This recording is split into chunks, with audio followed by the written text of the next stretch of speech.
Hey guys, today I'm going to do a video on the ThinkTex folders where you can store stuff in them and put your name and stuff right here. You get all these different colors.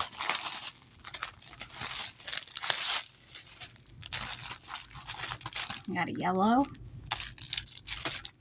blue, green, clear, and orange. Let me get one out.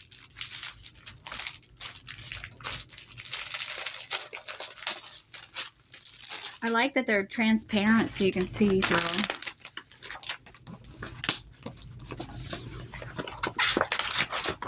So you can put stuff in there. You can hold it. It holds a lot because it's got like, this is made out of cloth, I guess.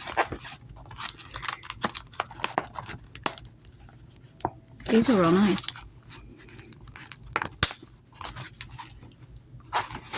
Can you see through it?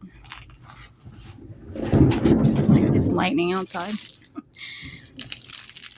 Thundering. Okay, I just wanted to show you guys, and I'll leave a link in the description. I think so you can get them on Amazon. All right, talk to you later. Bye.